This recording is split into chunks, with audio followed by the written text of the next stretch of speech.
A single song changed everything.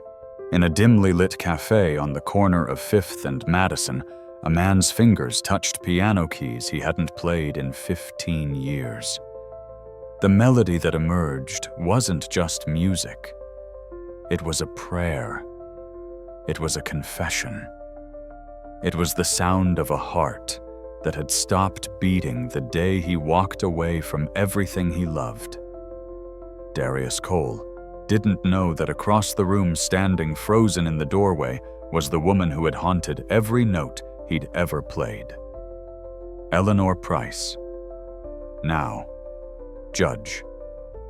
Eleanor Price felt the world tilt beneath her designer heels as the first measures of Clair de Lune filled the space between them. 15 years ago, they had played this piece together. 15 years ago, they had promised forever. 15 years ago, everything shattered. And now, impossibly, they were in the same room again. The music hadn't changed, but everything else had.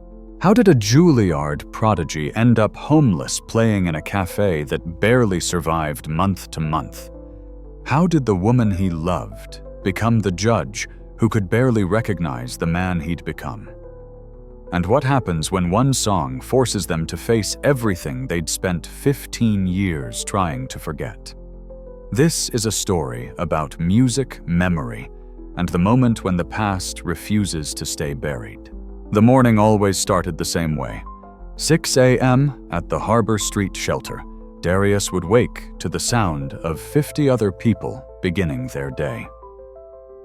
The cots were arranged in neat rows, each one a small island of exhausted sleep in a sea of uncertainty. He'd learned to wake before Maya, to have a moment where she didn't see the reality of where they were sleeping. His daughter, 8 years old. Eyes too wise for her age, but still filled with the kind of hope that broke his heart every single day. Daddy. Her voice was soft, barely above a whisper. She'd learned to be quiet in shelters. Kids learned fast. Hey, baby girl. Darius smiled, the expression coming easier than it should have after everything. You ready for breakfast? The shelter served oatmeal and toast. Maya never complained.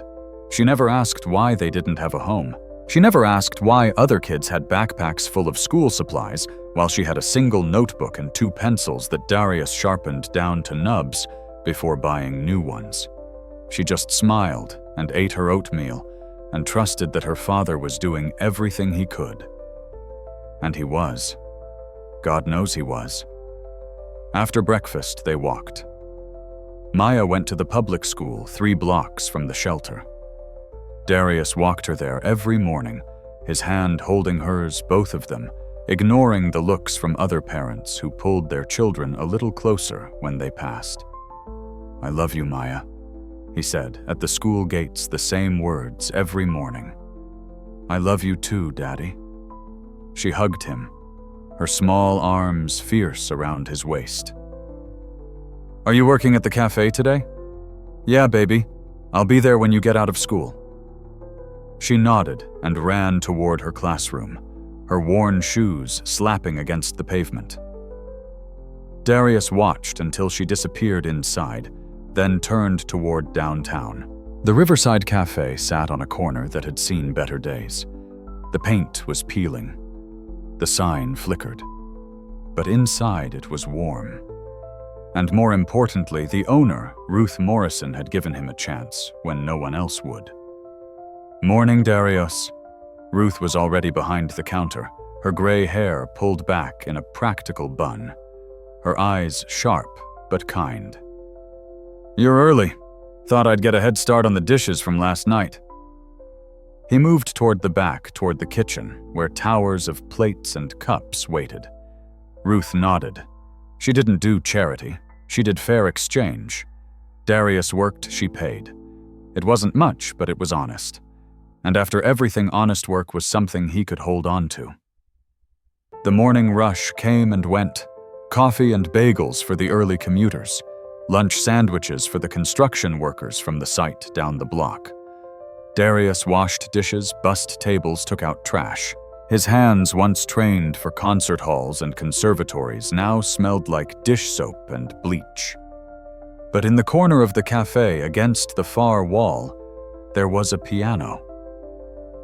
It had been there when Ruth bought the place 20 years ago. An old upright keys yellowed with age, the wood scarred and faded. Most customers didn't even notice it anymore. It was just part of the furniture, like the mismatched chairs and the vintage Coca-Cola sign above the register. But Darius noticed it every single day. 3 p.m., school let out. Maya came through the cafe door with her backpack, her face lighting up when she saw her father. "How was school, baby good?" "We learned about fractions today." She climbed onto one of the stools at the counter, and Ruth slid a glass of milk and a cookie toward her without being asked. "Thank you, Miss Ruth," Maya said politely. "You're welcome, sweetheart." Ruth winked at Darius. "Smart kid you got there." Darius felt the familiar ache in his chest. Smart didn't begin to cover it. Maya was brilliant. She devoured books from the library. She asked questions that made teachers stop and think. And she had inherited something else from him, something he'd tried to keep hidden, but couldn't. She had music in her blood. Last week he'd found her at the library watching a video on one of the public computers. Piano tutorial. Beginner's guide to reading music. She'd been so absorbed she hadn't heard him approach. "You interested in piano, Maya?" She'd looked up guilty, like she'd been caught doing something wrong. "I'm sorry, Daddy. I know we can't afford lessons. I was just watching. Just watching. As if curiosity was something to apologize for." That night back at the shelter, Darius had done something he hadn't done in years. He'd taken a piece of paper and drawn a keyboard. All 88 keys carefully marked with notes. He'd used a black marker to fill in the sharps and flats. "Here," he'd said, handing it to Maya. "You want to learn piano, I'll teach you." Her eyes had gone wide. "Really? You know how to play?" He'd smiled, but it hurt. "Yeah, baby, I know how to play." Now, every evening after the cafe closed, after Ruth went home, and the last customer left, Darius would sit at that old upright piano with Maya beside him on the bench. Remember, he'd say, his fingers hovering over the keys piano isn't just about hitting the right notes. It's about feeling the music. It's about telling a story. Maya would nod solemn, her small hands mimicking his positions. He'd started with basics. Middle C, simple scales. The way her fingers should curve, the way her wrists should stay relaxed. But Maya learned fast. Faster than he'd expected. Within weeks, she was playing simple melodies. Within a month, she was reading sheet music he'd printed from the library computer. "Daddy," she'd asked one evening, her fingers resting on the keys, "why did you stop playing?" The question hit him like a fist to the stomach. How could he explain to an 8-year-old about dreams that died, about choices that weren't really choices at all, about loving someone so much you walked away from everything, including yourself? "Life got complicated, baby," he'd said finally. "But I never stopped loving music. Will you play something for me? Something you used to play before?" He'd hesitated. The old upright was out of tune. The keys stuck. It wasn't Steinway he'd trained on at Juilliard. But Maya was looking at him with those eyes full of trust and hope, and he couldn't say no.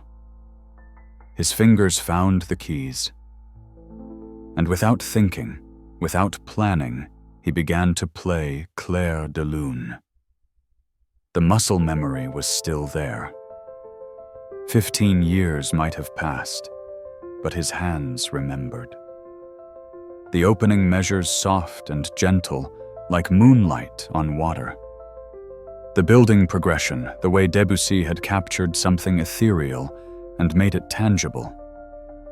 Maya sat perfectly still beside him, barely breathing. When he finished, there were tears on her cheeks. "That was beautiful, Daddy. It's called Clair de Lune. It means light of the moon." "It sounds like a memory," Maya whispered. She was right. It was a memory. Every note was a memory. Ruth had noticed, of course. She noticed everything in her café. "You play beautifully," she'd said one evening, after Maya had fallen asleep, with her head on Darius's shoulder, exhausted from practicing scales. "You ever do it professionally?" A long time ago, Darius had answered, which wasn't really a lie, just an incomplete truth. "Well, you're welcome to play after hours. Lord knows the piano could use someone who knows what they're doing with it." Ruth had paused at the door, her coat already on. "And Darius, you're a good father. I hope you know that." The words had stayed with him long after she left. Now, evening after Maya finished her homework at one of the cafe tables after they ate the dinner, Ruth always accidentally made too much of Darius would sit at the piano and play. Not always Clair de Lune. Sometimes it was Chopin, sometimes Beethoven, sometimes jazz standards he'd learned in his first year at Juilliard, when he'd thought the world was full of possibility and music could fix anything. But always eventually he came back to Clair de Lune. It was the song he'd played the first time Eleanor heard him. The song that had made her stop in the hallway outside the practice room, her own sheet music forgotten in her hands. The song they'd eventually learned to play together, 4 hands on one piano, their shoulders touching, their breathing synchronized. The memory was so vivid, it hurt. Juilliard. 17 years ago.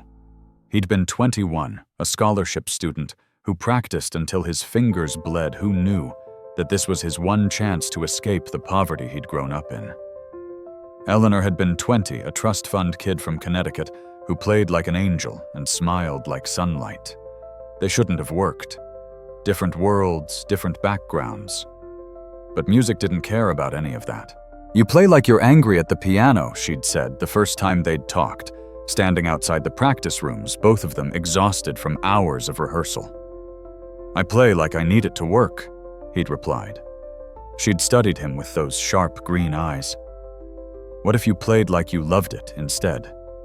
That conversation had changed something. He'd started playing differently, and somewhere in those changes he'd fallen completely, irrevocably in love with Eleanor Price. They'd been inseparable for 2 years. Study partners, performance partners, lovers, who stayed up until 3 a.m. talking about Rachmaninoff and Gershwin, and whether Beethoven would have been a better composer if he hadn't gone deaf. They'd planned their future with the confidence of young people who believed talent and love were enough. They were going to graduate together, perform together, conquer the world together. And then in his senior year, everything fell apart. The phone call had come in the middle of the night. His mother. Heart attack. Unconscious in the ICU. He'd taken the first bus home to Philadelphia, his heart hammering, his mind blank with fear. She'd survived, but barely. And the medical bills were crushing. His younger sister, just 16, couldn't handle it alone. His mother needed someone. The doctor said she'd need months of care, maybe years. Darius had stood in that hospital room holding his mother's hand and made a choice. He'd withdrawn from Juilliard, packed his things, left New York. He'd meant to tell Eleanor. God, he'd meant to. But how do you explain to someone who's never worried about money that you have to give up your dreams to pay medical bills? How do you tell the person you love that you're not coming back? He'd written a letter. Coward that he was, he'd written a letter and left it in her mailbox at school. "I can't do this anymore. I'm sorry. Please don't try to find me. 12 words that destroyed everything. He never knew if she got the letter. He never knew if she'd tried to find him. Because he'd disconnected his phone, blocked her email, disappeared so completely that even if she'd wanted to track him down, she couldn't. He'd told himself it was better this way. Clean break. Let her move on. Let her have the career she deserved without being dragged down by his problems. But late at night in the dark, he'd wondered. Had she cried? Had she been angry? Had she hated him? Or worse, had she simply forgotten him? His mother had recovered slowly. His sister had graduated high school, and Darius had worked construction factory jobs, anything that paid. He'd stopped playing piano. Couldn't afford one anyway. Couldn't bear the memories. And then 3 years after leaving Juilliard, he'd met someone at a community center where he volunteered. Someone kind. Someone who laughed easily. Someone who wasn't Eleanor, but who made him feel like maybe he could have a normal life after all. Her name was Lisa. They'd dated for 6 months, and then she'd gotten pregnant. Maya. Lisa had left when Maya was 6 months old. Motherhood wasn't what she'd expected, she'd said. She wasn't ready. She was sorry. And just like that, Darius was a single father with a baby daughter and a job that barely paid rent. He'd done his best. For 8 years, he'd done his best. But best wasn't always enough. Lost job, lost apartment, lost stability. Until finally, inevitably, they'd ended up at the shelter. But through it all, he'd protected Maya. Kept her fed, kept her safe, kept her believing that things would get better. And now, teaching her piano in a cafe, after hours, watching her face light up when she hit the right notes, Darius felt something he hadn't felt in years. Purpose. Maybe he couldn't give her a home yet. Maybe he couldn't give her new clothes or a fancy school. But he could give her music. He could give her the one thing that had once saved him, the one thing that made him believe life was worth living. He could give her beauty in the middle of all this struggle. It happened on a Tuesday. Darius was at the piano, Maya beside him, working through a simplified version of Für Elise. The cafe was empty. Ruth had gone home an hour ago.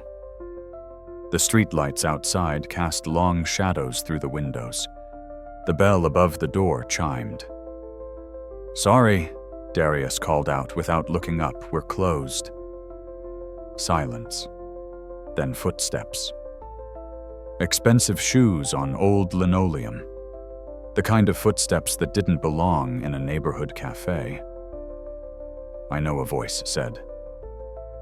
A woman's voice, familiar in a way that made his hands freeze above the keys. "I saw the closed sign, but the door was unlocked, and I heard the music." Darius turned and saw Eleanor Price standing 10 feet away. Time didn't stop. That was a cliché, but everything else did. His breathing, his heartbeat. The rotation of the earth itself seemed to pause. She looked different. Older, yes, but that wasn't it. She looked polished, professional. Her blonde hair was cut in a sharp bob. Her suit was tailored. Her jewelry was simple, but expensive. Everything about her screamed success, power, control. Everything except her eyes. Her eyes looked shattered. Darius. Her voice cracked on his name.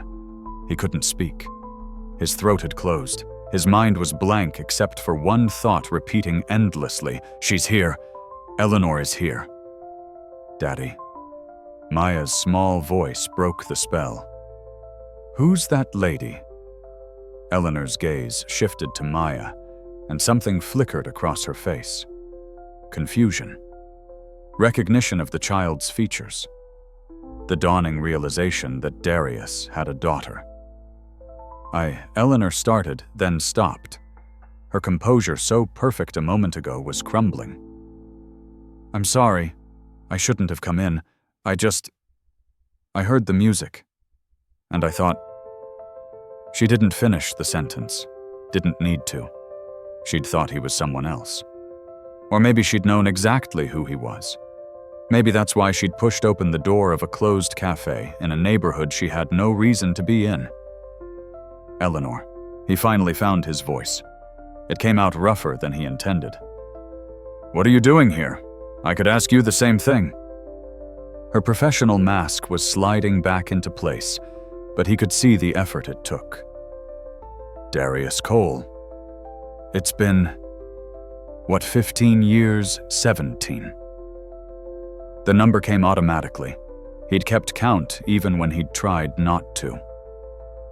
17, she repeated softly. Then louder, more controlled. "I didn't know you were in the area. I didn't know you..." Her eyes went to Maya again.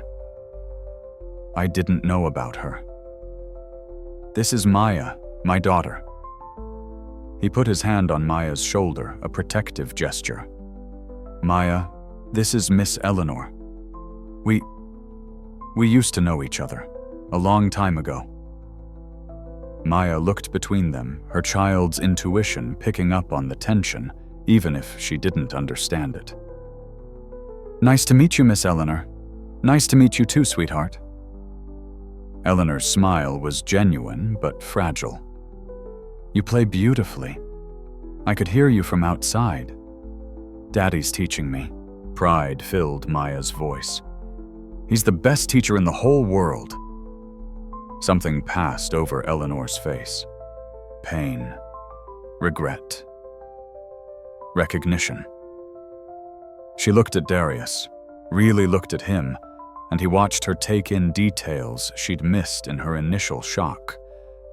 The worn clothes, the tiredness in his eyes, the calluses on his hands that weren't from piano keys. "You're playing here," she said quietly. "At this cafe. I work here. No point in lying or softening it. I wash dishes, bus tables, and Ruth, the owner, she lets me play after hours." "You wash dishes?" Eleanor repeated the words like they were in a foreign language. "You, Darius, you were one of the best pianists at Juilliard. You were supposed to..." "Life doesn't always go according to plan." He cut her off more sharply than he intended. "What are you doing here, Eleanor? I mean in this neighborhood. At this cafe. You clearly don't belong here." It came out harsher than he meant, but he was reeling. 17 years. 17 years of wondering, of regret, of carefully not thinking about her. And now she was standing in front of him, and every defense he'd built was crumbling. Eleanor flinched. "I'm working on a case. There's a community center 2 blocks from here that's facing eviction. I'm a judge now. Family court. I was reviewing some documents at my office and I needed air, and I started walking and I heard Clair de Lune." He finished for her. "Clair de Lune," she confirmed. Her voice was barely a whisper. "I haven't heard that piece in 17 years. I couldn't make myself listen to it. And then tonight, walking past this cafe, I heard it. And I knew. Somehow I knew it was you." The air between them was thick with unspoken words, with 17 years of silence, with questions neither of them knew how to ask. Maya yawned, breaking the tension.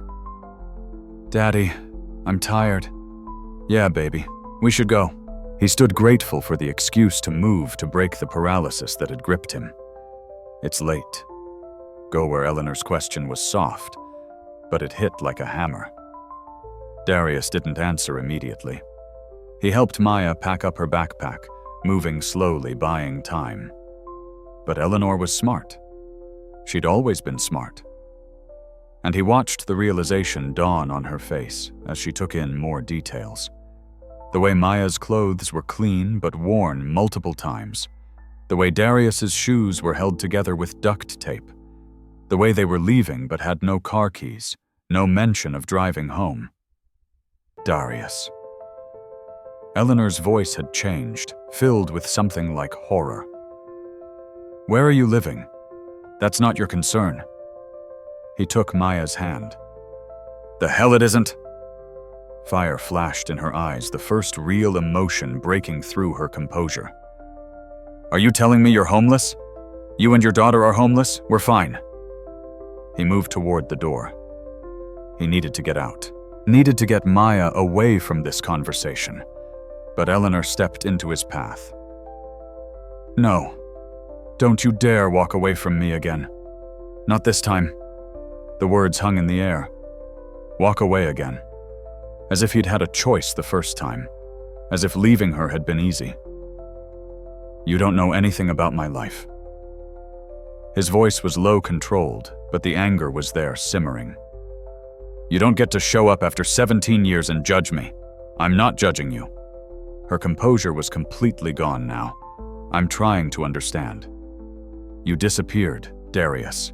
You just vanished. No explanation. No goodbye. Just gone. And now I find you here living God knows where, working in a cafe, and you're acting like I'm the one who did something wrong." "You didn't do anything wrong," he said quietly. "That's the point. You didn't do anything wrong, and I couldn't drag you down with me." The anger drained from Eleanor's face, replaced by confusion. "What are you talking about?" But Darius was done. Done with this conversation. Done with the memories. Done with the way Eleanor's presence was tearing open wounds he'd thought were scarred over. "Come on, Maya." He moved past Eleanor, gentle but firm. "We need to go." This time Eleanor didn't stop him. But as he pushed open the cafe door, he heard her voice broken and raw. "I looked for you. For months I looked for you. Did you know that—" He stopped. Didn't turn around. Just stopped. "I went to Philadelphia. To your old address. But you weren't there. Your mother said you'd moved. She wouldn't tell me where." Eleanor's voice was thick with tears. "I thought you didn't love me. I thought everything we had was a lie. And I spent 17 years believing that." Darius closed his eyes. "I'm sorry. Sorry doesn't tell me why." "No," he agreed. "It doesn't." And then he walked out into the night with Maya's hand in his, leaving Eleanor standing alone in the cafe, surrounded by the ghost of Clair de Lune, still echoing in the air. Eleanor didn't sleep that night. She sat in her downtown apartment, glass walls overlooking the city, expensive furniture that meant nothing, and tried to make sense of what she'd seen. Darius, her Darius, homeless, working as a dishwasher, with a daughter. The questions wouldn't stop. What had happened to him? Why had he left Juilliard? Why had he left her? And who was Maya's mother? That last question hurt more than she wanted to admit. He'd moved on, had a child, built a life without her, while she'd spent nearly 2 decades unable to let go, unable to move forward, married to her career because it was safer than risking her heart again. Judge Eleanor Price, youngest family court judge in the state, advocate for children's rights, respected, admired, successful, and completely, utterly alone. She picked up her phone a dozen times to call him, then remembered she didn't have his number, didn't know where he lived, didn't know anything except that he played piano in a cafe after closing time. So the next evening she went back. The cafe was still open when she arrived at 6 p.m. She ordered coffee she didn't drink and sat in the corner booth where she could see the piano. Waiting. Ruth noticed her immediately, of course. The cafe owner had sharp eyes and sharper instincts. "You here for the music or the man?" Ruth asked, bluntly, refilling Eleanor's untouched coffee. Eleanor blinked. "Excuse me, Darius. You're here for Darius." It wasn't a question. "I saw how you looked at each other last night. I might be old, but I ain't blind. I'm an old friend. The lie came easily professionally. I wanted to hear him play. Ruth snorted. Old friend. Right. Well, old friend, he'll be here around 9 after closing. He always comes after Maya's in bed. Maya's in bed. Where do they? Eleanor stopped herself. Never mind. It's not my business. No, it ain't. Ruth's voice was sharp. But since you're asking anyway, they're at the Harbor Street shelter. Been there 3 months. And before you get any ideas about swooping in to save them, you should know that man's got more pride than anyone I ever met. He don't take charity. Eleanor absorbed this information like a physical blow. Harbor Street shelter. She knew that place. She'd reviewed cases involving families who'd stayed there. It was clean safe, but it was still a shelter. Still temporary. Still heartbreaking. I'm not trying to... She started, then stopped. What was she trying to do? I just want to understand what happened. Ruth studied her for a long moment. You're the one from Juilliard. The girl in the photo. Maya drew a picture last week. Family tree project for school. She drew her daddy, drew herself. And she drew a woman she'd never met based on Darius's description. Blonde hair, green eyes, played piano. Ruth's expression softened slightly. She asked if that woman was her mother. Darius said no. Said it was someone from a long time ago. Someone who probably forgot all about him. The words hit Eleanor like a slap. I didn't forget. I could never. Her voice broke. He left me. Did he now? Ruth's tone suggested she knew more than she was saying. You sure about that? Or did life get complicated, and a young man made a choice he thought was right? Before Eleanor could respond, the bell above the door chimed. But it wasn't Darius. It was Maya, backpack on her shoulders, face bright with a child's enthusiasm. Miss Ruth. She bounded to the counter. Guess what I got 100 on my math test? That's wonderful, sweetheart. Ruth produced a cookie from behind the counter like a magician. Your daddy's gonna be so proud. Maya took the cookie, then noticed Eleanor in the corner booth.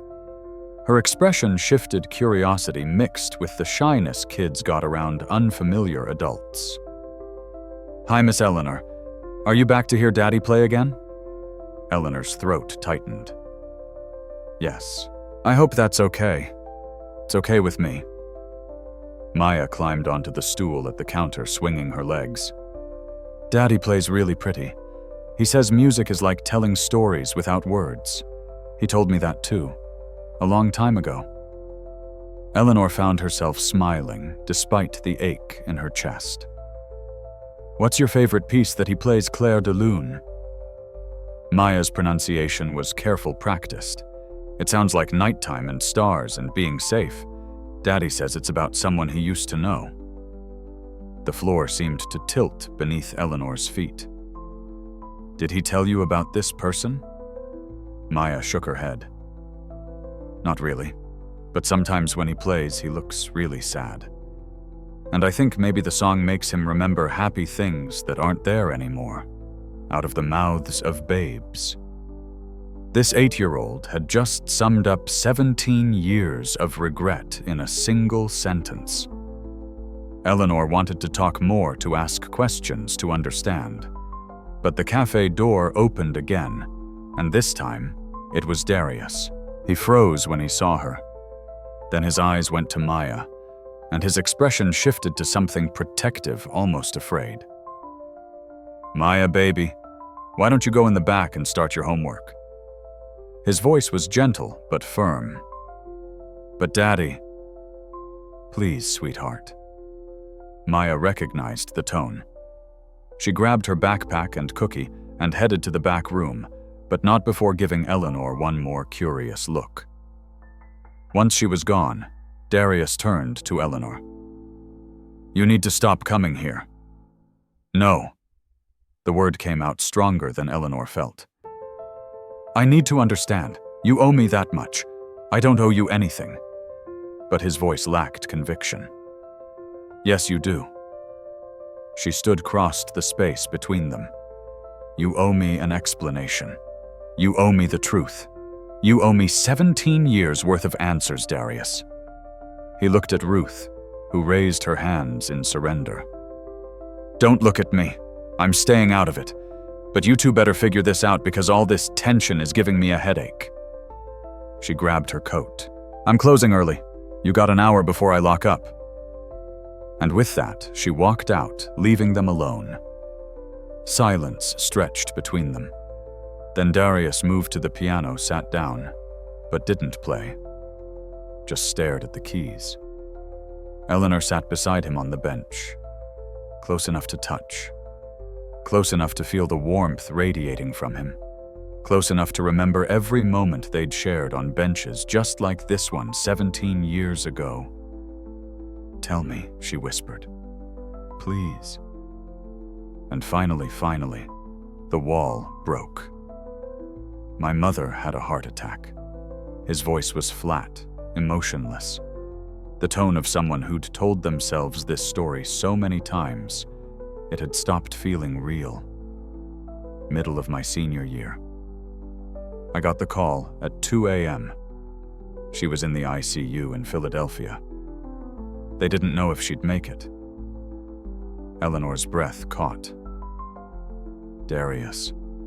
She survived. "But the medical bills." He laughed, but there was no humor in it. "I had no idea how expensive it was to almost die. Insurance covered some of it, but the rest that fell on me, and my little sister, she was only 16. She couldn't handle it alone. Why didn't you tell me I could have helped? My family could have. That's exactly why I didn't tell you." He turned to face her, and the pain in his eyes was unbearable. "You would have tried to fix it. Your family would have thrown money at the problem, and I would have become your charity case, the poor scholarship kid whose girlfriend's rich parents bailed him out. That's not fair." Tears were streaming down Eleanor's face. "That's not how it would have been, isn't it?" His voice was gentle but firm. "Be honest, Eleanor. Would your parents have been okay with you staying with the guy who couldn't finish school, who had to drop out to take care of his family? Would they have welcomed me into their Connecticut estate for Christmas dinner? Would they have smiled and nodded when I showed up in my Walmart clothes, while your brother wore Armani?" Eleanor opened her mouth to argue, then closed it. Because he was right. Her parents would have been polite, civil, but they would have seen him as a burden, as someone dragging their daughter down. They would have tried to help in ways that would have destroyed whatever dignity he had left. "So you just left," she whispered. "You made that choice for both of us. I made the choice that let you have the life you deserved. Look at you, Eleanor. You're a judge. You're successful. You're everything you wanted to be. Would you have gotten here if you'd stayed with me? If you'd spent your 20s watching me struggle to pay rent and student loans and medical bills, maybe I didn't want the life I deserved."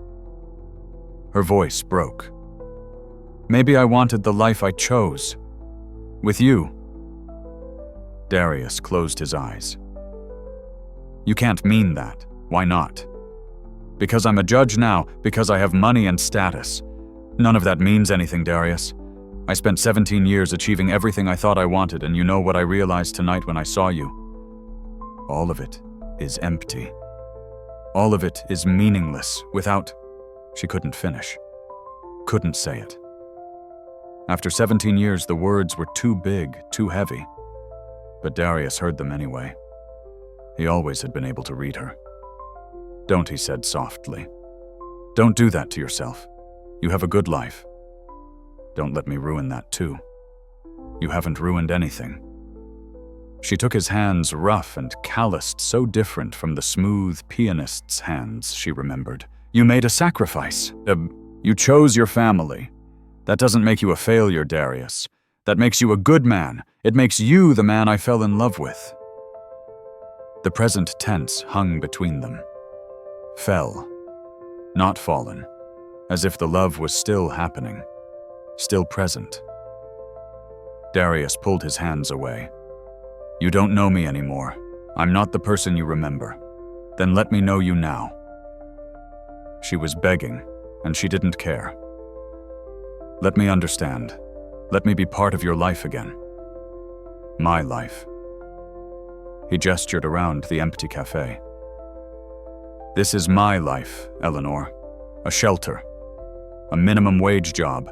Teaching my daughter piano on a beat-up instrument in a café after hours. That's not your world. Maybe I don't want my world." The words came out fierce. "Maybe I want this one." He shook his head. "You don't mean that.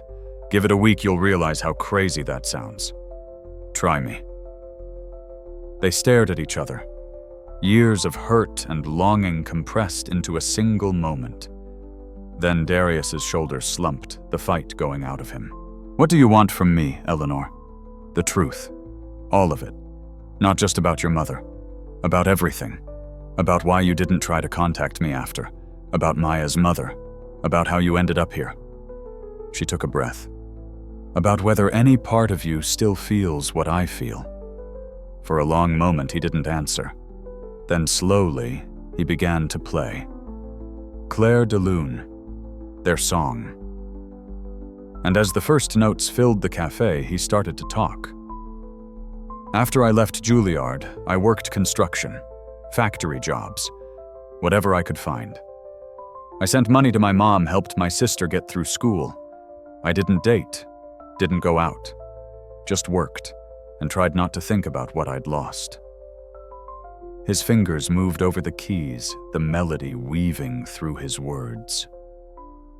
3 years after I left, I met someone at a community center. Her name was Lisa. She was kind. She made me laugh. She wasn't you, but maybe that was the point. Maybe I needed someone who wasn't you so I could stop comparing everything to what we had. Eleanor felt the words like knife wounds, but she'd asked for truth. She had no right to flinch from it. We dated for 6 months. She got pregnant, I proposed, she said yes. He transitioned into a minor key, the music turning melancholic. Maya was born on a Tuesday in March, the happiest day of my life. And 6 months later, Lisa left. She said she wasn't ready to be a mother. Said she was sorry. And then she was gone. "Darius," Eleanor breathed. "I raised Maya alone, and I was good at it. I was happy even. She was enough. She is enough. But jobs don't last forever. I got laid off from the factory, couldn't find work, lost the apartment, and then..." He shrugged. "Here we are." The music shifted again, back to major key. Hope creeping back in. "Every night I teach her piano. Every night I watch her learn and grow and become this incredible person. And I think maybe all of it, all the pain and sacrifice, maybe it was worth it to have her." He finished the piece, the final notes hanging in the air like a question. Eleanor was crying openly now. "I'm so sorry. For everything you went through. For not being there. For don't..." He cut her off gently. "You didn't know. And even if you had, what could you have done? We were kids, Eleanor. We thought love was enough. But life doesn't work that way. What if it does?" She turned to face him fully. "What if we were wrong? What if love is enough, we just didn't fight hard enough for it, Eleanor? I'm not leaving again." Her voice was firm, resolute. "I'm not walking away. You can tell me to go, you can avoid me, you can be angry at me for the next 17 years, but I'm not leaving. Not this time." Darius looked at her, and for the first time since she'd walked into the café, she saw something other than pain in his eyes. She saw possibility. Fragile, tentative, terrifying possibility. "What are you saying?" "I'm saying I spent 17 years being successful and miserable. I'm saying I heard you play Clair de Lune and remembered what it felt like to be alive. I'm saying..." She took his hand again, and this time he didn't pull away. I'm saying I never stopped loving you. And I think maybe you never stopped loving me either." He didn't confirm it, didn't deny it. Just sat there holding her hand while the silence stretched between them. Finally, he spoke. "I can't give you what you're used to. I can't take you to fancy restaurants or buy you expensive things. I can barely afford to feed my daughter. I don't want expensive things." Eleanor's voice was fierce. "I want you. I want the man who sacrificed everything for his family. I want the father who teaches his daughter piano on paper keyboards. I want the musician who still plays Clair de Lune even though it hurts. That's what I want." "You're crazy," he whispered. But he was smiling. For the first time since she'd seen him again, he was actually smiling. "Maybe. But I'm not wrong." And then, because 17 years was too long to wait, Eleanor leaned forward and kissed him. It was soft, tentative. A question more than an answer. But when Darius kissed her back, when his hand came up to cup her face, when he pulled her closer like he was afraid she'd disappear, it became something more. It became a promise. Over the next 2 weeks, Eleanor became a regular at the Riverside Café. She'd arrive around closing time, order coffee, and sit in the corner booth while Darius finished his work. Maya got used to seeing her there, the initial shyness giving way to curiosity, and then gradually to acceptance. Miss Eleanor Maya asked one evening, working on her homework, while Darius mopped the floor, "Why do you always come here? Don't you have a fancy house to go to?" Eleanor laughed. "I do have an apartment, but it's not very interesting, just a lot of empty space. You should get a cat. Cats make places less empty." Maya's logic was unassailable. "Maybe I will. What kind of cat should I get?" And just like that, they were talking. Easy, natural conversation about cats and school and favorite books. Darius watched from across the cafe, mop in hand, his expression unreadable. Later, after Maya had fallen asleep on one of the booths, her head pillowed on her backpack, Eleanor helped Darius close up. "You don't have to do this," he said, watching her wipe down tables. "Do what pretend this is your life, playing house in a cafe after hours." His voice wasn't accusatory, just tired. "You have court tomorrow, cases to review, a real life to get back to." Eleanor set down the cloth and faced him. "This is real life, Darius. More real than anything I've done in years. You're going to get bored, or realize how inconvenient this is, or what? Realize I made a mistake coming back." She crossed the space between them. "I'm not going anywhere. The sooner you accept that, the easier this will be." He wanted to argue. She could see it in his eyes. But he was also starting to believe her, starting to let himself hope. "I need to take Maya back to the shelter," he said instead. "It's late. Let me drive you." The offer was automatic. "Eleanor, please, my car is 2 blocks away. It's cold outside." Maya's exhausted. "Just let me help." He hesitated, pride warring with practicality. Finally, he nodded. "Okay, thank you." They walked to her car in silence, Maya half asleep in Darius's arms. Eleanor's Mercedes looked obscenely out of place in this neighborhood, but she didn't care. She unlocked the doors, and Darius settled Maya in the back seat, buckling her in carefully. The drive to Harbor Street Shelter took 10 minutes. Eleanor had driven past this building 100 times and never really seen it. Now, seeing it through Darius's eyes, understanding that this was where he brought his daughter every night, it broke something in her. "I'll walk you in," she said, turning off the engine. "You don't have to. I know, I want to." Inside the shelter was clean but institutional. Rows of cots, harsh fluorescent lighting. The smell of industrial cleaner, and too many people in too small a space. Darius carried Maya to their cot in the family section, laid her down gently, and covered her with a thin blanket. Eleanor watched him tuck Maya in his movements, tender and practiced, and felt her heart crack. This man, this brilliant, talented, loving man, was living in a shelter, sleeping on a cot. And he did it without complaint, without self-pity, because it meant his daughter had a roof over her head. "Darius," she whispered, not wanting to wake the other families around them. "Let me help. Please. I have money. I have resources. I could—" "No." The word was firm, but not angry. "I know you want to help, but I can't accept money from you. I can't be that guy.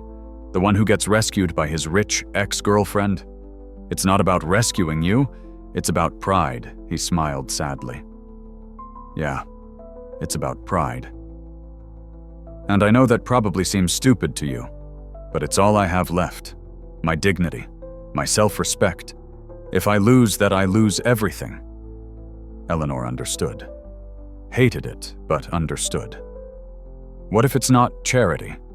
What if it's an investment? He raised an eyebrow. "In what? In Maya's future? In your music? In—" She took a breath. "In us." The word hung between them. Us. Acknowledging what was building between them, what had maybe never really died. "There is no us," he said softly, but his eyes said differently. "There could be." She stepped closer. "If you let there be." He looked at her for a long moment, then glanced at Maya, sleeping peacefully. "She's been through enough. I can't bring someone into her life who might leave. I'm not going to leave. You don't know that. Life happens. You could get tired of slumming it with the dishwasher. You could realize your friends and family were right about me being beneath you. You could—" Eleanor kissed him, hard, desperate, trying to communicate with action what words couldn't convey. When she pulled back, his eyes were wide. "I'm not leaving." Each word was deliberate, forceful. "Stop trying to push me away. It's not going to work. Eleanor, no, listen to me. I spent 17 years without you. 17 years being successful and empty, and convinced I'd never feel alive again. And then I heard you play, and everything came back. The music, the love, the feeling of being complete. I'm not giving that up again. I'm not giving you up again. Even if it means your family cuts you off. Your friends judge you. Your career suffers, even then. No hesitation, especially then." He searched her face, looking for doubt, for uncertainty.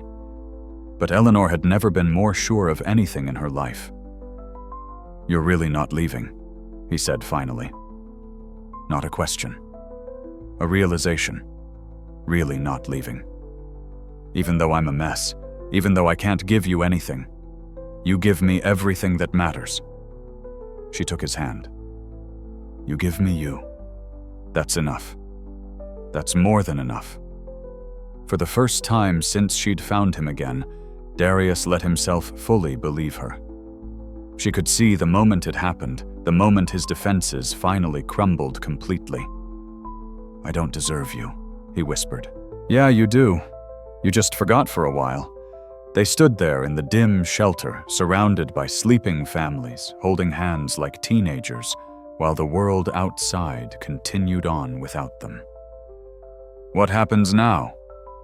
Darius asked. Now Eleanor smiled. "Now we figure it out together. No more running, no more pride getting in the way. Just together." "Together," he repeated, testing the word. "Then stronger together." It was a beginning. Fragile and uncertain and complicated. But it was theirs. 3 days later, Eleanor took Darius to lunch. It's not a date she'd insisted when he'd protested. It's just lunch. 2 old friends catching up. Nothing weird about that. You're a judge. I'm homeless. People are going to stare. Let them stare. Eleanor's voice was firm. I'm done caring what people think. They went to a small diner 6 blocks from the café. Nothing fancy, just booths and burgers and coffee that tasted like it had been brewing since 1985. But it was neutral ground away from the café, where Darius worked, away from Eleanor's expensive apartment. Order whatever you want, Eleanor said, opening her menu. Darius looked at the prices and felt his stomach tighten. I'm not really hungry. Darius. Eleanor's voice was gentle but firm. Please, let me buy you lunch. Just lunch. No strings, no charity, just one person buying food for another person. Okay. He wanted to argue, wanted to maintain his pride, his independence, but he was hungry. He was always hungry these days, giving most of his food to Maya, skipping meals so she could have seconds. Okay, he said finally. Thank you. They ordered. Burgers and fries for both of them. Coffee for Darius, iced tea for Eleanor. And then they sat there, 2 people who'd once known everything about each other and now knew almost nothing. Tell me about being a judge, Darius said, because it was safer than talking about anything real. How did that happen? Eleanor laughed. You really want to know? It's not that interesting. I want to know everything. The admission came easier than it should have. I want to know who you became while I was gone. So she told him. About finishing at Juilliard. About realizing that performing made her anxious in ways that music never had. About switching to law school, discovering a passion for family advocacy, working her way up through the system until she landed a judgeship at 35. I help families, she said simply. Kids in crisis custody battles, abuse cases. I make sure children have a voice in court. That's incredible, Darius said, and meant it. You're making a real difference. Am I? Eleanor's smile was sad. Sometimes I'm not sure. I see so many broken families, so many kids who fall through the cracks, and I can make rulings, I can try to help, but at the end of the day, I go home to my empty apartment and wonder if any of it matters. It matters. Darius reached across the table, took her hand. Every kid you help, every family you save, it matters. Like Maya matters to you. Yeah, like Maya matters to me.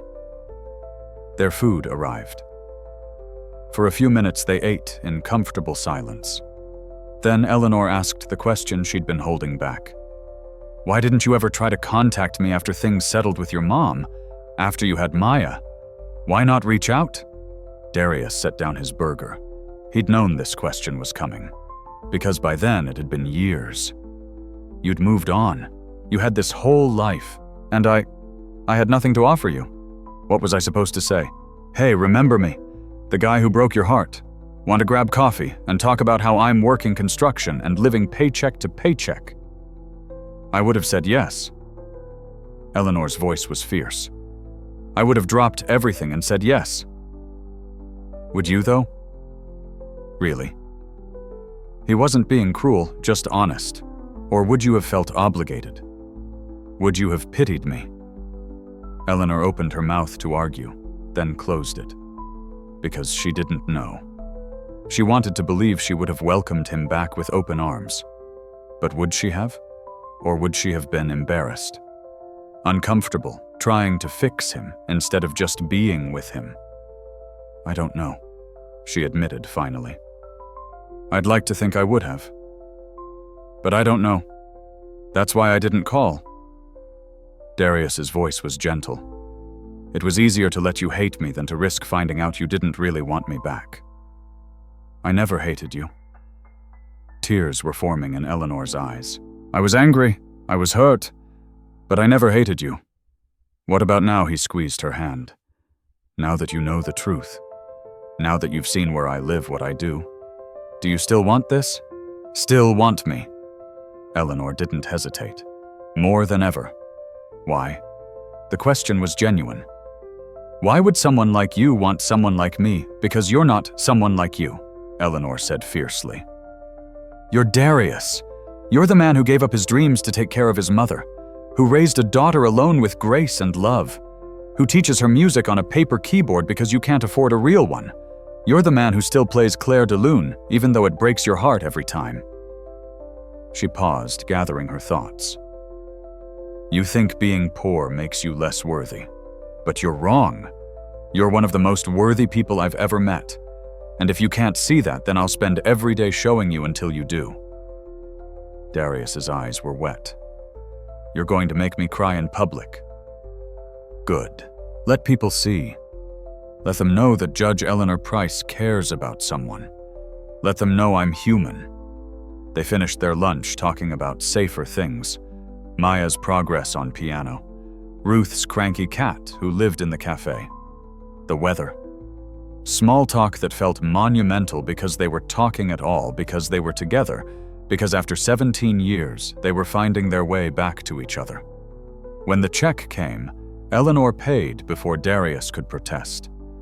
And when they walked out into the afternoon sun, she took his hand. One more thing, she said, stopping on the sidewalk. I want to meet Maya properly. Not just at the cafe. I want to take her somewhere. Do something with her. Get to know her. Darius hesitated. Eleanor, she's 8. If she gets attached to you, and then nothing. I'm not going anywhere. How many times do I have to say it? Until I believe it. Then I'll keep saying it. Eleanor smiled. Let me take her to the Children's Museum this Saturday. You can come too. We'll make a day of it. I can't afford my treat. And before you argue, think about Maya. Think about giving her a day where she gets to be a kid. Where she doesn't have to worry about money or shelters or any of it. Just one day for her. It was a low blow using his love for Maya against him. And Eleanor knew it. But she also knew it was the only way he'd say yes. Okay, Darius said finally. Saturday. But Eleanor, if Maya gets hurt because of this, if she won't. Eleanor's voice was firm. I promise, I'm not going to hurt either of you. Not this time. Not ever again. Saturday came with the kind of crisp autumn weather that made everything feel possible. Eleanor picked up Darius and Maya at the shelter at 10 a.m., trying not to flinch when she saw the conditions they were living in daylight. Maya was vibrating with excitement. We're really going to the museum, the one with the dinosaurs and the planetarium, Eleanor confirmed. And lunch afterwards wherever you want. Can we get pizza? Maya's eyes were huge. We can get anything you want. The day was perfect. They wandered through exhibits, Maya darting between displays with boundless energy. Darius stayed close to Eleanor, his hand finding hers when Maya wasn't looking. His smile more relaxed than she'd seen in weeks. In the planetarium, sitting in the darkness, while the stars projected overhead, Maya leaned over to whisper to Eleanor. This is the best day ever. Thank you. You're welcome, sweetheart. Are you and my daddy going to be friends now? Like forever friends? Eleanor glanced at Darius, who was watching them with an expression she couldn't quite read. Yeah, she said softly. Forever friends? At lunch over pizza, that Maya insisted was the most delicious thing in the whole world, they talked about music. Miss Eleanor, Maya asked, sauce on her chin. Did you used to play piano with my daddy? I did. Eleanor smiled at the memory. We played together a lot. Were you good at it? We were better together. Eleanor looked at Darius.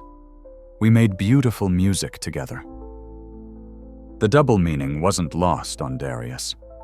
His expression softened, and for a moment they weren't in a pizza restaurant with his 8-year-old daughter. They were back at Juilliard, 20 years old, playing duets until 2 a.m, convinced they could conquer the world.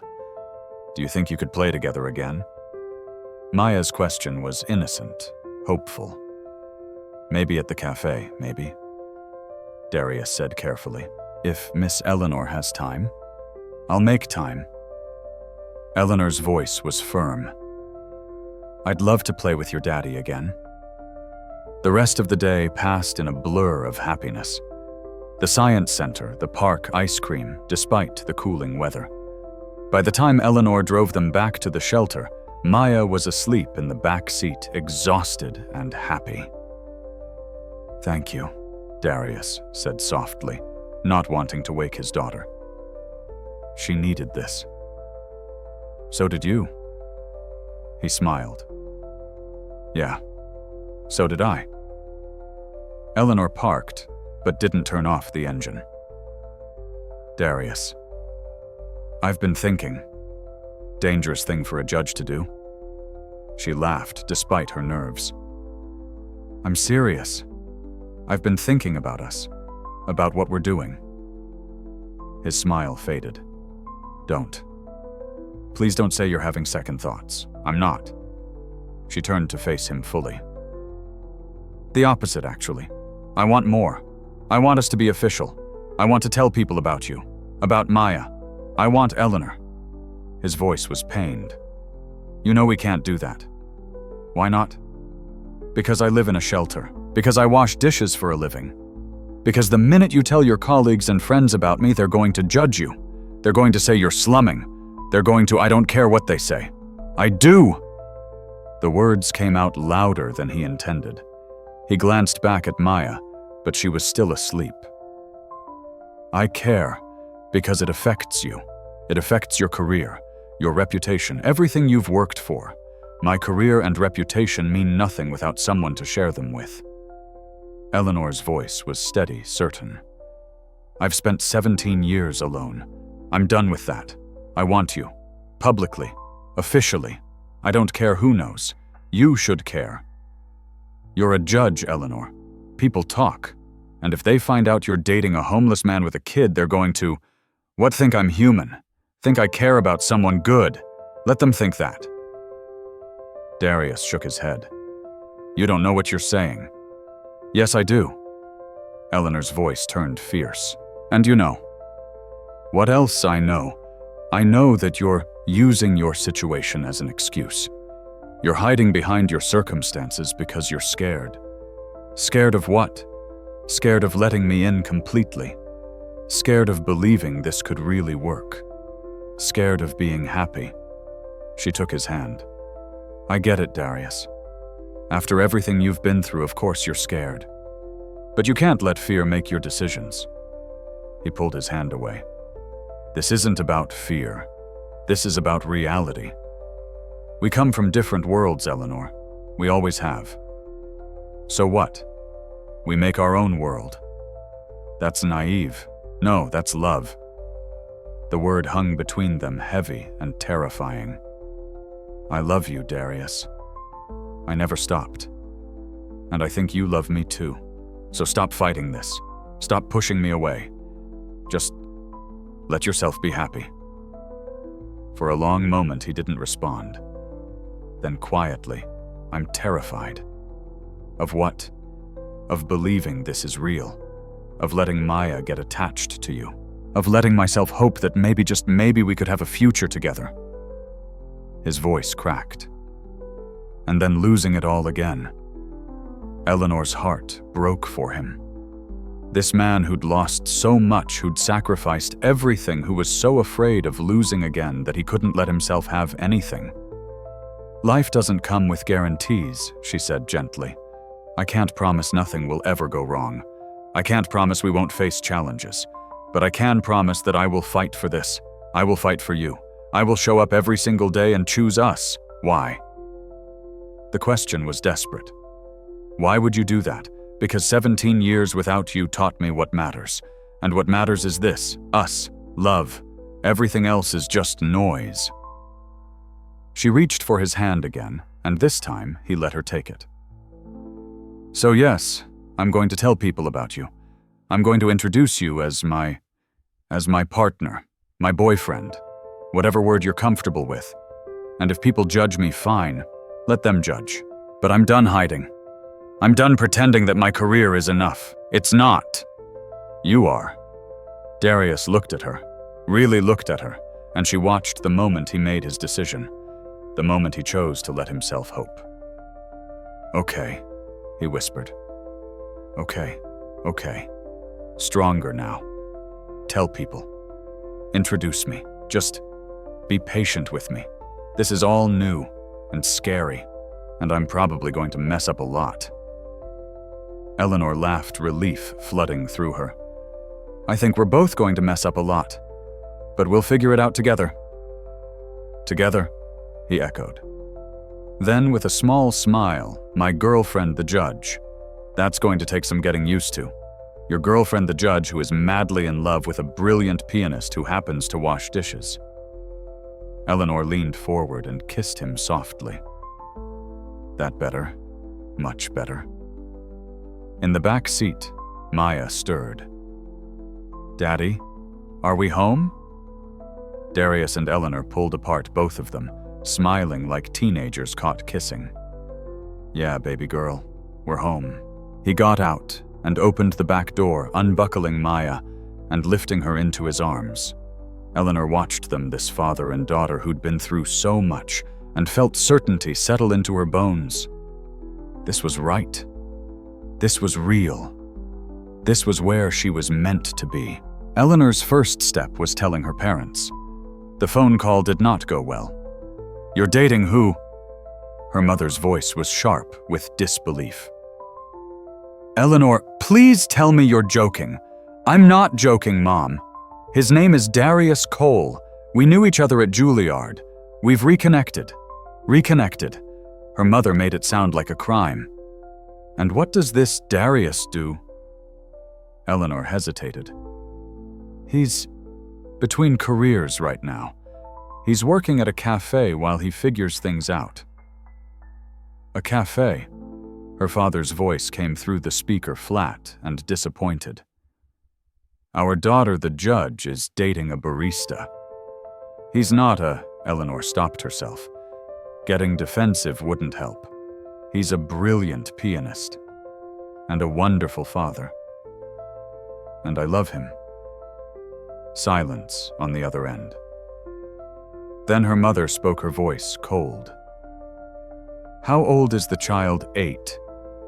"Her name is Maya. She's incredible." "I'm sure she is." Her mother's tone said she was sure of no such thing. "Eleanor, darling, I know you think this is romantic. The struggling artist and his daughter, very Lifetime movie. But you need to think about your career, your reputation. The optics of this are terrible." "I don't care about optics." "Well, you should." Her father's voice rose. "We didn't raise you to throw your life away on some failed musician with baggage." The words hit like a slap. "He's not baggage, Dad. He's a person, a good person, and Maya isn't baggage either. She's a child who isn't yours," her mother pointed out. "Eleanor, be reasonable. You're 37 years old. If you want children, there are better ways to..." "I don't want to have this conversation." Eleanor's voice was ice. "I called to tell you about someone important in my life. Not to get your permission or approval. I'm going to date Darius. I'm going to be part of Maya's life. And whether you accept that or not is your choice." "Eleanor, I have to go.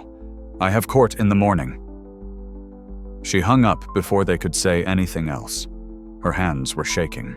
She'd known it would be bad, but hearing her parents reduce Darius and Maya to baggage made her physically ill. The next day at work was worse. Word had gotten out. Someone had seen her at the pizza restaurant with Darius and Maya. And in the close-knit legal community, gossip spread faster than wildfire. Is it true? Her colleague, Judge Patricia Morrison, cornered her in the hallway. "You're dating someone homeless." "I'm dating someone who is currently experiencing housing insecurity," Eleanor corrected. "There's a difference." "Eleanor." Patricia's voice dropped to a whisper. "You need to think about how this looks. You preside over family court cases. Cases involving custody and housing and welfare. If people find out you're romantically involved with someone who lives in a shelter, What they'll think I have empathy, that I understand the real struggles families face. They'll think you're too emotionally compromised to be objective. Patricia wasn't being cruel, just honest. They'll question your rulings. They'll say you're biased toward parents in poverty. Every case you've ever decided could be called into question. The words landed like bombs. Eleanor hadn't thought of that. Hadn't considered that loving Darius could affect her work. "I'm still the same judge I was last week," she said firmly. "My personal life doesn't change my ability to do my job, doesn't it?" Patricia raised an eyebrow. "Can you honestly say you won't think of Darius and his daughter every time a similar case crosses your desk? Can you say you won't be more sympathetic to parents who remind you of him?" Eleanor opened her mouth to argue, then closed it. Because Patricia was right. She would think of Darius. Every single time. "Then I'll recuse myself if necessary," she said finally. "But I'm not ending my relationship to make my job easier." Patricia sighed. "I'm not asking you to. I'm just warning you. This is going to get complicated. Everything worth having is complicated." That evening, Eleanor showed up at the café with a bottle of wine and a heavy heart. Ruth took one look at her face and pointed to the back booth. "Rough day. You could say that." Eleanor poured herself a glass. "Everyone thinks I'm insane. My parents, my colleagues, probably half the legal community. And what do you think Ruth settled into the booth across from her? I think they might be right." Eleanor took a long drink. "I think I'm risking everything for someone who might not even want me to. Now that's bullshit." Ruth's voice was sharp. "That man adores you. Maya adores you. Anyone with eyes can see it. But what if it's not enough? What if my career crumbles and I resent him for it? What if he resents me for trying to help? What if the sun doesn't rise tomorrow?" Ruth interrupted. "What if aliens invade? What if someone invents teleportation? You can what if yourself to death, girl. Or you can live your life." Eleanor laughed, despite herself. "When did you get so wise? Been running this cafe for 20 years? You see enough people, you learn a few things." Ruth patted Eleanor's hand. "You love him, yes. He love you. I think so. Maybe. I don't know. He does." Ruth's voice was certain. "Man plays Clair de Lune every night after you leave. Sits there at that piano and plays your song like it's a prayer. That's love."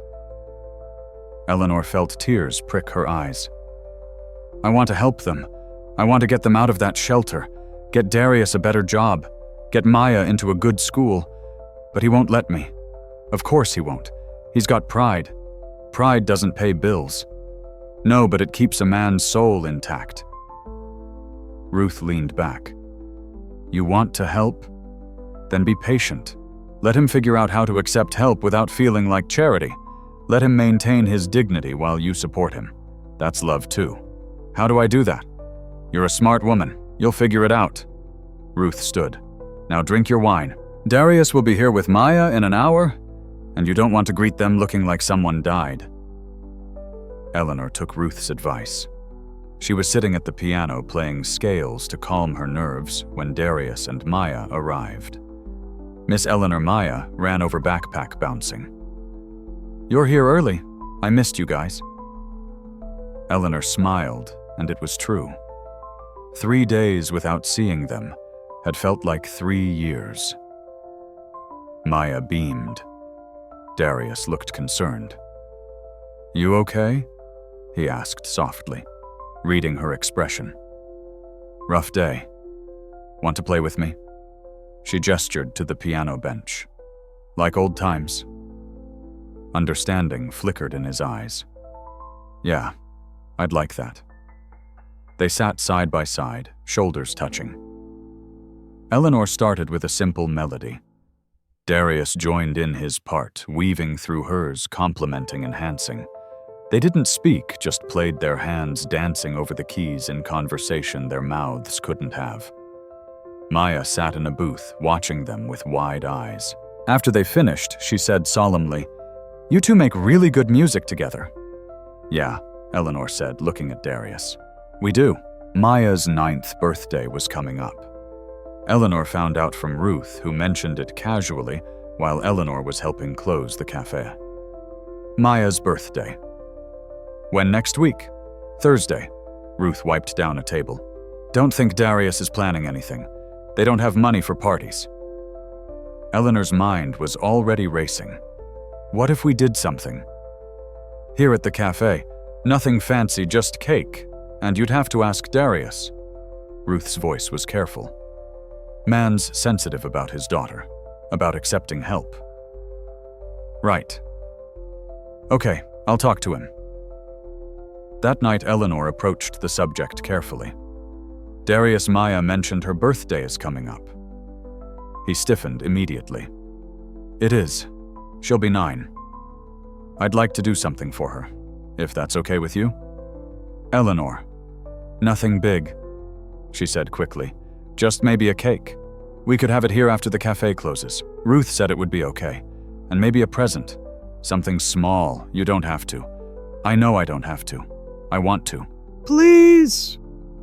She caught his hand. Let me do this for her. For both of you. He struggled with it. She could see the war on his face. Pride versus the desire to give his daughter a real birthday celebration. Okay, he said finally. But nothing expensive. Please, I can't have you spending a lot of money on us. I promise, just cake and one present. Eleanor lied. Well, not completely. But the one present turned into 3. A keyboard, not fancy but functional, so Maya could practice at home. A music theory workbook. And a stuffed bear wearing a tiny tuxedo that she couldn't resist. The party was perfect. Ruth had helped decorate the cafe with streamers. Other regulars from the cafe showed up, people who'd watched Maya grow up over the past few months. There was cake and singing and laughter. When Maya opened the keyboard, her eyes went huge. Is this really for me? Really for you?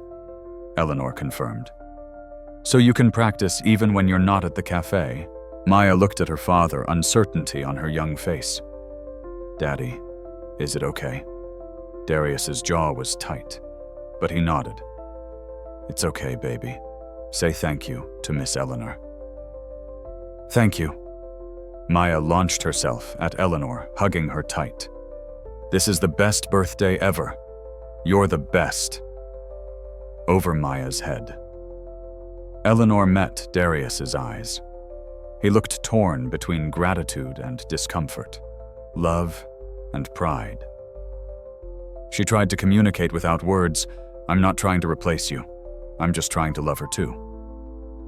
After the party, after everyone had left, and Maya was asleep on a booth, Darius helped Eleanor clean up. You didn't have to do all this, he said quietly. I know. The keyboard was expensive. It was on sale. Eleanor. He stopped, turned to face her. We need to talk about this. About boundaries. About what's okay and what's not. Okay. She set down the trash bag. Talk. Maya's getting attached to you. Really attached. And I love that I do. But I need to know this is real. That you're in this for the long haul. Because if you leave, if this doesn't work out, it's not just me who gets hurt. It's her. I know that. Do you? Because buying her presents and throwing her parties, that's the easy part. The hard part is being there every day, through the tantrums and the homework struggles and the ordinary boring moments. That's what parenting is. Are you ready for that? Eleanor took a breath. I don't know if I'm ready, but I know I want to be. I know that when I think about my future, I see you and Maya in it. I see us together, all 3 of us. You see us together. He repeated the words like he was testing them. In your fancy apartment, with your judge friends at Connecticut country clubs, I see us together wherever we are. Shelter apartment country club, I don't care. I just want us to be together. Darius studied her face. You really mean that? I really mean that. He pulled her close, resting his forehead against hers. I'm scared, Eleanor. Scared of believing this could work. Scared of what happens if it doesn't. Me too, she admitted. But I'm more scared of not trying, of letting fear keep us apart. They stood there holding each other while Maya slept peacefully nearby. Two broken people finding their way back to wholeness. One birthday party at a time. The news came 3 weeks later. Ruth gathered Darius and Eleanor at the café after closing. Her face was grave. The building's been sold. New owner wants to tear it down, build condos. She said it flatly, matter-of-factly, but Eleanor could hear the devastation underneath. I've got 60 days to clear out. No. Darius's voice was hollow. Ruth, there has to be something we can do. This cafe is 20 years of my life. I know. Ruth's smile was sad.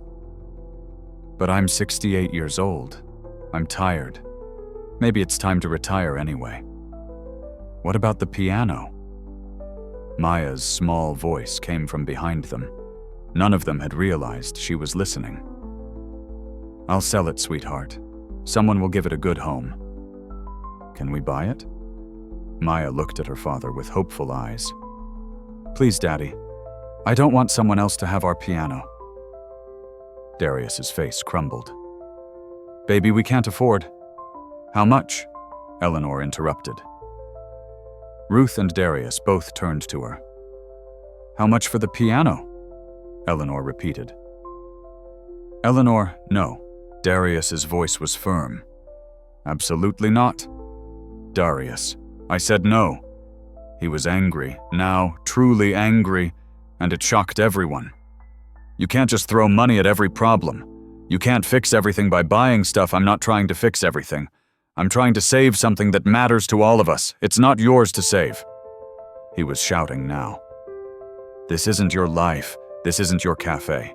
This isn't your daughter. You can't just... He stopped abruptly, realizing what he'd said. Maya's eyes were wide, filling with tears. Ruth looked uncomfortable. Eleanor felt like she'd been slapped. You're right, Eleanor said quietly. I'm sorry. I overstepped. She grabbed her coat and walked out before anyone could stop her. Behind her, she heard Ruth say, That was stupid even for you. Eleanor didn't go home. She drove aimlessly, tears streaming down her face, finally parking at an overlook that showed the city lights below. She'd pushed too hard, tried to fix things that weren't hers to fix. Darius was right.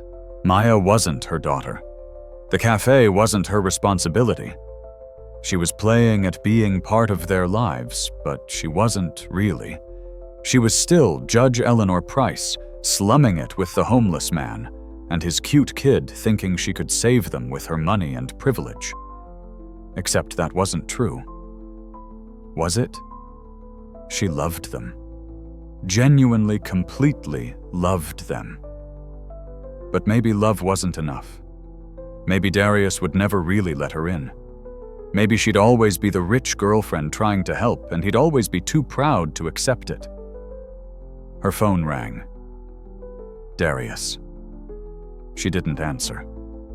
It rang again. And again. Finally, she picked up. Eleanor. I'm so sorry. His voice was wrecked. I'm an idiot. I didn't mean it. Any of it. You meant some of it, she said quietly. And you were right. I can't keep trying to solve everything with money. But you weren't wrong either. He took a breath. The cafe closing. It's breaking my heart. That piano is where I taught Maya. Where I reconnected with you.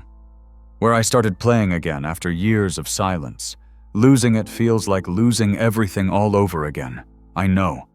And I took that fear out on you. I pushed you away because I'm terrified of losing you too. Because you're the best thing that's happened to me in 17 years, and I don't know how to handle that. Eleanor wiped her eyes. I'm scared too. Scared I'll mess this up. Scared I'll say the wrong thing or do the wrong thing and you'll realize I'm not worth the trouble. Are you kidding? Darius laughed, but it was wet with tears. You're worth everything. You're worth more than I deserve. Don't say that. It's true. You're brilliant and successful and kind, and you could have anyone. Anyone. But you chose me. You chose us. And I've been so busy protecting my pride that I forgot to be grateful. Silence stretched between them. Then Eleanor said, I don't want to buy the piano to fix things. I want to buy it because it's important to Maya, to you, to us. I know. And I want to let you. But I need to contribute something. I need to feel like I'm not just taking from you. What if we buy it together? The idea came suddenly. I put in what I can afford. You put in what you can afford. We own it together. Equal partners. I can put in maybe $200. That piano's worth thousands. So we'll be extremely unequal partners financially, but equal in every way that actually matters. Eleanor smiled through her tears. Deal, deal. She could hear the smile in his voice. Where are you? The overlook on Highland Road. Stay there. I'm coming to get you. Darius, you don't have a car. I'll walk. I don't care. Just stay there. He showed up 40 minutes later, breathless and sweating, having run most of the way. Eleanor met him halfway, and they collided in a hug that felt like coming home. I'm sorry, he breathed into her hair. I'm sorry too. Maya's devastated. She thinks you're never coming back. Never. Eleanor pulled back to look at him. I'm never not coming back. No matter how many fights we have, no matter how hard it gets. I'm in this, Darius. All the way in, he repeated. Then I love you. I should have said it weeks ago, but I was scared. But I love you. I think I've loved you since I was 21 years old and heard you laugh for the first time. Eleanor felt something break open in her chest. I love you too. I never stopped.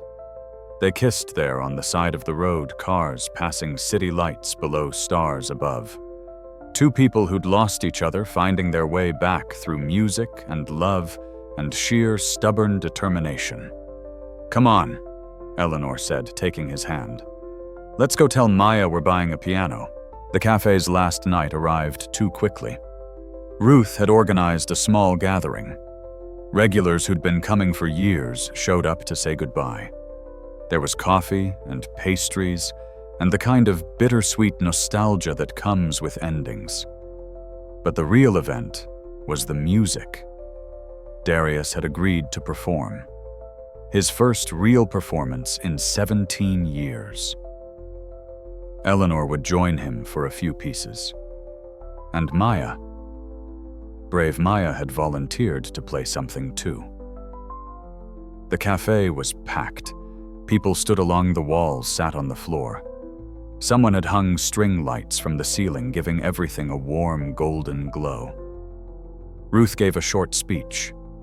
She thanked everyone for 20 years of support. She cried a little. And then she turned the spotlight over to Darius. He sat at the piano, hands resting on the keys, and for a moment Eleanor thought he wouldn't be able to do it. The fear was written all over his face. But then Maya climbed onto the bench beside him, took his hand, and smiled. It's okay, Daddy. We got this. And just like that, the fear melted away. He started with something simple, a jazz standard. His fingers remembered even if his confidence wavered. The crowd listened, rapt. By the second piece, he was warming up. By the third, he was flying. Eleanor watched from the front row, tears streaming down her face. This was the Darius she remembered. The one who played like breathing, like his soul was speaking directly through his fingertips. He played for 30 minutes straight. Jazz, classical blues. His hands moved over the keys with the kind of mastery that comes from years of training and natural talent. People in the audience were crying. Ruth was beaming. and Maya was watching her father with pure adoration. Finally, Darius paused. "I'd like to invite someone special up here. Eleanor, will you join me?" Eleanor's heart hammered as she made her way to the piano. It had been 17 years since they'd played together. What if they'd lost the connection? What if? But the moment she sat beside him, the moment their shoulders touched, everything else fell away. They played Clair de Lune together, 4 hands on one piano, their parts weaving in and out, complementing each other perfectly. It was like no time had passed at all, like they were 20 years old again in a practice room at Juilliard, falling in love through music. The café was silent, except for the piano. People didn't breathe, didn't move, transfixed by the beauty of what they were witnessing. When the final note faded, there was a beat of utter silence. Then the applause came thunderous and heartfelt. Eleanor and Darius sat there, hands still on the keys, looking at each other with wonder. "I missed this," Darius whispered. "I missed us." "Me too." They stood, took a bow, and then Darius held up his hand for quiet. "There's one more performance tonight. My daughter Maya is going to play for you. This is her first time performing in front of people, so please be gentle." Maya walked to the piano, her steps small and nervous. She climbed onto the bench, adjusting her position carefully. Her feet barely reached the pedals. "I'm going to play Clair de Lune," she announced in her clear child's voice. "It's the song my daddy used to play for someone he loved a long time ago. And now he plays it for me. And for Miss Eleanor."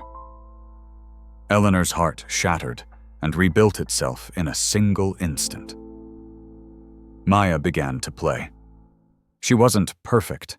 She missed a few notes, her timing was occasionally off. But what she lacked in technical skill, she made up for in emotion. She played like she understood the song, like she understood what it meant to love someone, to lose them, to find them again. Darius stood beside Eleanor, his hand finding hers, squeezing tight. They watched their daughter, and in that moment, Eleanor realized that's what Maya had become, their daughter, pour her heart into the piano. When Maya finished, the applause was even louder than before. She beamed, taking a shy bow, then ran to her father. Darius scooped her up, holding her tight. "You were incredible, baby girl.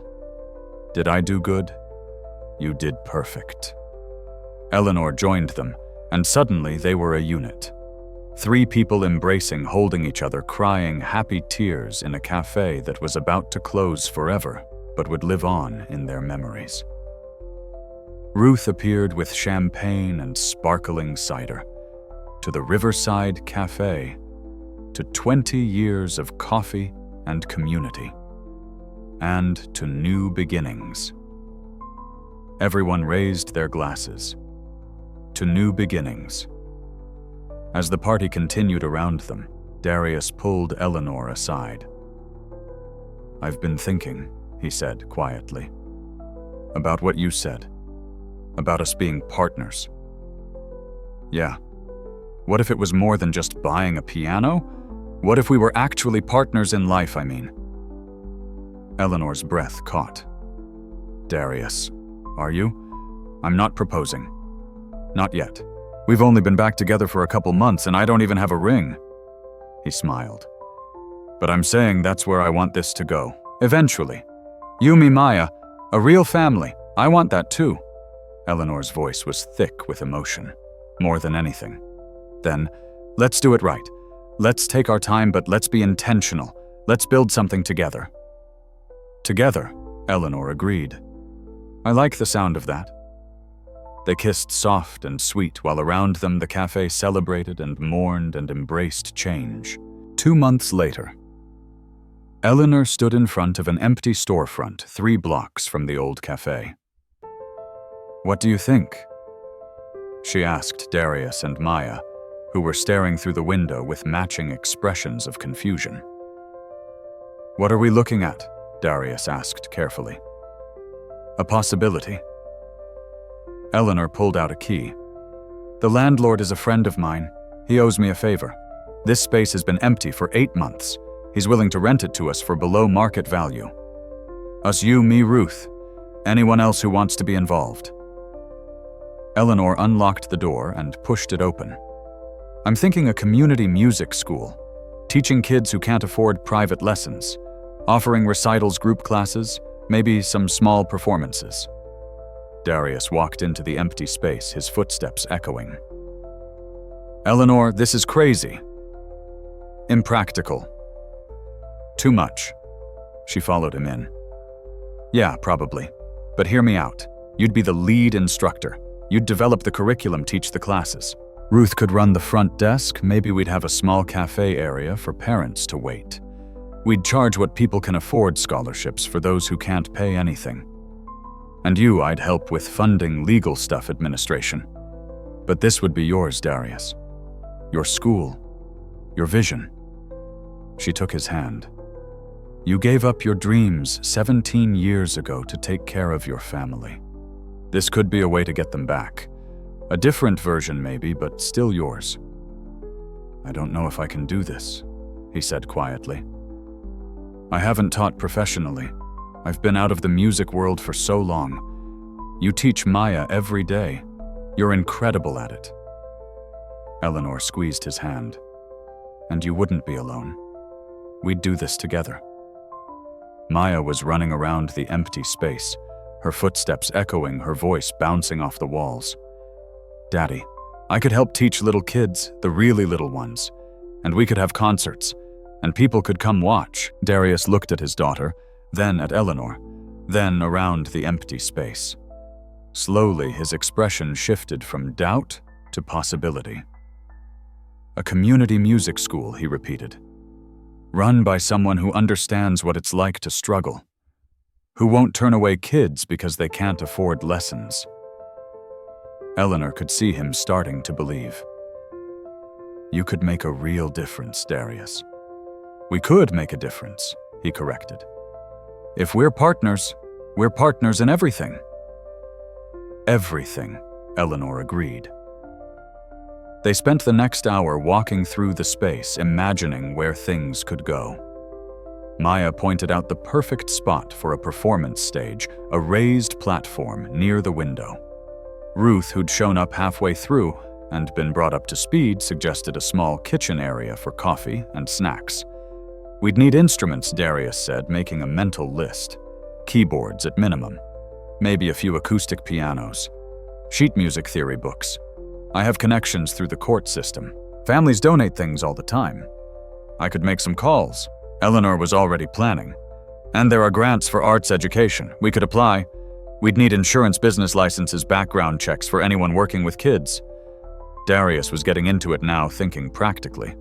Already looking into it. Eleanor grinned. I might have started researching this a few weeks ago.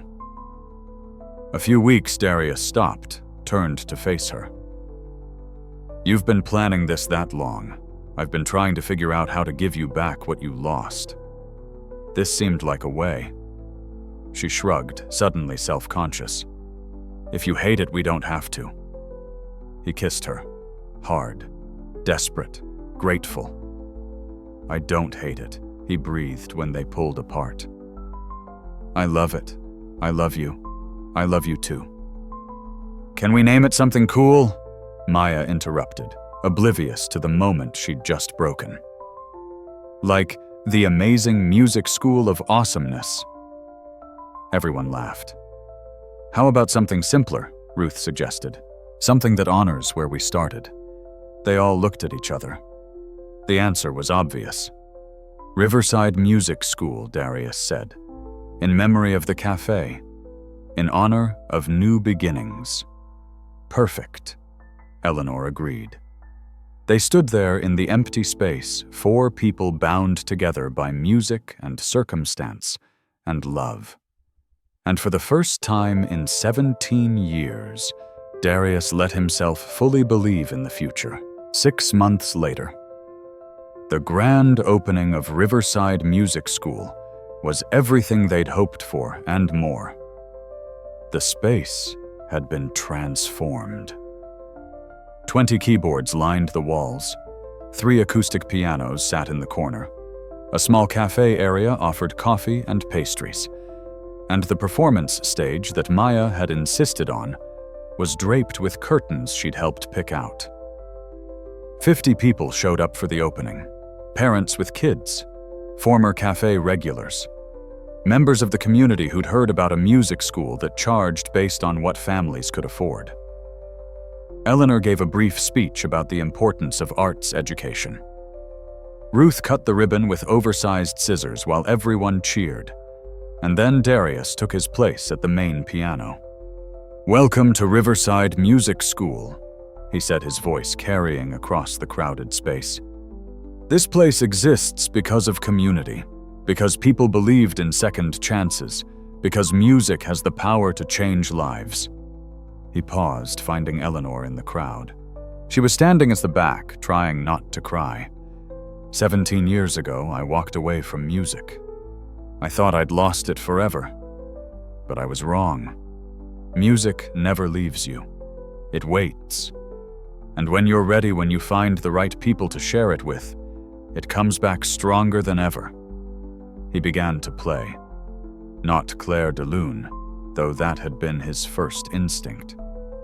Instead, he played something new. Something he'd composed over the past few months. Something that captured everything he'd been through: the loss, the struggle, the unexpected joy of finding love again. He called it Second Chances. As he played, Eleanor made her way through the crowd. By the time he finished, she was standing beside the piano. "That was beautiful," she whispered. "It's our song. Yours, mine, and Maya's, our new song." "I like it." Eleanor smiled. "Though I still have a soft spot for Clair de Lune." "Me too. But we needed something that was just ours. Something that represents who we are now, not who we were." The rest of the day was a blur. Tours of the space, enrollment forms being filled out, kids trying the instruments, parents asking questions, Ruth manning the cafe with the efficiency of someone who'd been doing this for decades. By evening, they were exhausted and exhilarated. They'd signed up 43 students, 43 kids who would learn music, who would have access to instruments and instruction they couldn't have otherwise afforded. "We did it," Darius said, collapsing onto the bench beside Eleanor. "We actually did it." "You did it," Eleanor corrected. "This was your vision. I just helped. You did more than help. You made it possible." He took her hand. "You gave me back my life. You gave me back mine, too." They sat in comfortable silence, surrounded by instruments in the school they'd built together. Daddy Miss Eleanor Maya ran over, still wound up, despite the long day. "Mrs. Ruth says I can be her assistant on Saturdays. I get to help hand out sheet music and everything. That's wonderful, baby girl." Darius pulled her onto his lap. "You're going to be great at it. Are you guys going to get married?" The question came out of nowhere, as questions from 9-year-olds often do. Eleanor and Darius looked at each other. "Maybe someday," Darius said carefully. "Would you like that?" "Yeah. Then, Miss Eleanor would be my mom for real, instead of just kinda my mom." Maya's logic was flawless in its simplicity. "I'd be honored to be your mom," Eleanor said softly. "For real or kinda? Either way." "Cool." Maya hopped down. "I'm going to tell Mrs. Ruth." She ran off before either of them could respond. "Well," Darius said after a moment, "that's one way to find out what your daughter thinks about us." Eleanor laughed. "She's not wrong, you know. I do feel like her mom. Is that weird?" "No." Darius pulled Eleanor closer. "It's perfect." As the sun set through the windows, casting golden light across the instruments and empty chairs, the three of them, Darius, Eleanor, and Maya, gathered around the main piano. "One more song before we close up," Darius suggested. "Clair de Lune." Maya asked hopefully. Clair de Lune, both adults, agreed. They played together, all three of them. Darius taking the complex parts, Eleanor supporting Maya, adding her simpler melody line. Their hands crossed and wove together, creating something beautiful from three separate parts. It wasn't perfect. Maya still missed notes. Eleanor's left hand was slightly off tempo, but it didn't matter. Because music isn't about perfection. It's about connection. It's about three people who found each other against all odds, creating beauty together. When they finished, Darius closed the keyboard cover gently. "Ready to go home?" he asked. Home. Not the shelter, not Eleanor's apartment, but the two-bedroom place they'd moved into together 3 weeks ago. "Not fancy, but theirs, all three of theirs ready," Eleanor confirmed. They walked out together, Darius locking the door behind them, Maya between them, holding both their hands. The sign above the door read Riverside Music School in elegant letters, and underneath, in smaller print, "Where second chances begin."